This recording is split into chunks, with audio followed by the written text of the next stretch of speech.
This video is on the irrationality of Tory government policy. So we may look at this through three different examples. That is the carriers, the universities and the bonfire of the Quangos. Now, what is a Quango? A Quango is a non-governmental organisation which is not accountable to the electorate. So why would I be against their demise? Because they are non-democratic, they are also expensive, and they are part of big government, which I'm against. But let us look at what they do.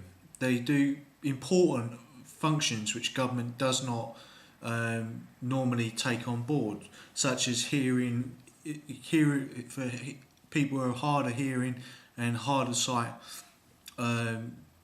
giving services to them, to the UK Sports Council. But the interesting one is the Audit Commission. Now, the Audit Commission investigated the Conservative Party during the 1980s and 1990s over the votes for home scandal in Westminster Council. Now, in Europe and in America, their civil servants you can vote your civil servants in and out. But in Britain, we do not have this participatory system. For instance, in the United States, you can vote your sheriff in or out, and he is a public servant. But when we don't have a participating system of voting for the civil service, unlike the European Commission, who's going to audit government? Who is going to watch government and make sure that they do not do something wrong? Well, the Audit Commission does this exact role. So there is unfinished business between them and the Conservative Party, and it's probably one of the reasons why they were scrapped. But who will replace them? Government ministers. Government ministers who are not accountable to anyone but the electorate. But the electorate does not know what government ministers do because of collective responsibility and collective secrecy. So though the electorate will not know what government ministers decide, they will just know what's in the manifesto. So there's another layer of accountability actually lost. On the issue of the carriers, David Cameron has got some serious decisions to make as to whether he's going to buy more military hardware, protect university places for poorer students, or cut these Quangos. And he's going to cut over 190 of them. So he now has some money to play around with, even though the budget of the government is over £1.7 trillion, but they don't spend any of it nearly as that much each year. They spend about £780 billion total. All right. When you cut away the waste, you've got another only 40 billion being spent on defence, which just gives about parity with the Bin Laden crime family, what they spend on funding Al Qaeda each year. But on the carrier issue, David Cameron is now going to keep the carriers but redesign the second one, and then listen to this, he's going to buy aircraft from the Joint Strike Fighter which cannot fly from carriers. So we're going to spend more money redesigning the carrier, more money buying aircraft that can't fly from the carrier, and then we're expected to believe that the rationality of conservatism is alive and well. But they've never believed in rational plans. That's one of the great distinctions between them and socialism. Okay, they don't believe in rational plans. Now, I'm not talking about socialism in the way the Americans believe socialism is, as that is communism. I'm talking about socialism as a social market. That has some element of government planning. Now, if you looked, for instance, at the recent release of the Chilean miners, you can see the difference between the private sector and the public sector. To give an example, the public sector was well run, well planned, and was at the forefront of technology, whereas the private sector was what the miners were working for, and the cave collapsed. That is an analogy. I'm glad all those guys got out. But again, we see that government is not planning for the long term. They're cutting and cutting and cutting as an irrational, knee-jerk, and ideological step. It is an ideological step to do that.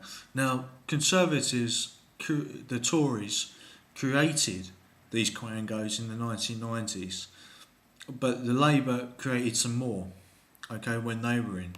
So they're being these Quangos are being thrown on the bonfire, so to speak. But they provide important services and what's called joined up government. Now, you can say the question about whether a government is big or small, but whether it is effective is the point, right? Whether it is joined up. Now, a lot of Americans say, "Oh, I'm against big government," but they're against a big and inefficient government, which they rightfully have that criticism to make of their government, especially the Federal Reserve. So there's not a point about whether a government is big or small. The government has to be effective in providing services and providing an economy that grows to the point of maximum social benefit.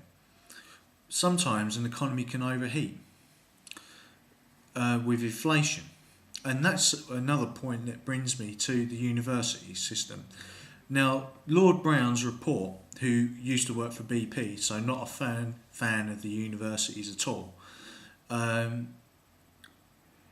is somebody. It's like somebody asking a cow if he would like which butcher he would like to be turned into steak, because this guy has gone to the university system with a knife and a rock, right?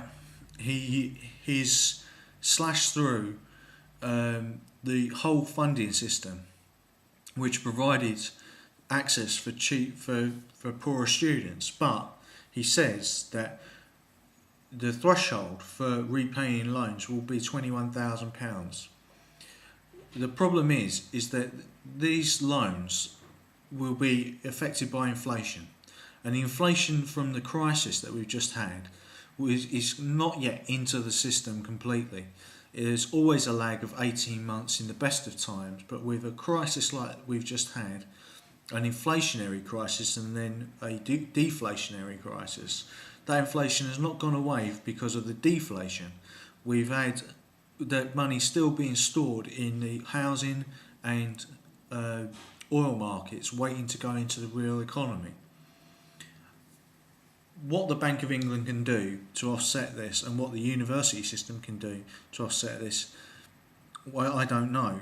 But what's certain is that having the chairman of BP or any of the major oil companies doing an audit on the universities is like a cow being asked which butcher it would like to be turned into steak by. They are not on good terms, but the civil service and Quangos are all part of the overall civil service which the university system created, and the way people think within those systems is through expertise, and the way that they articulate it is from how they've been trained within the university system.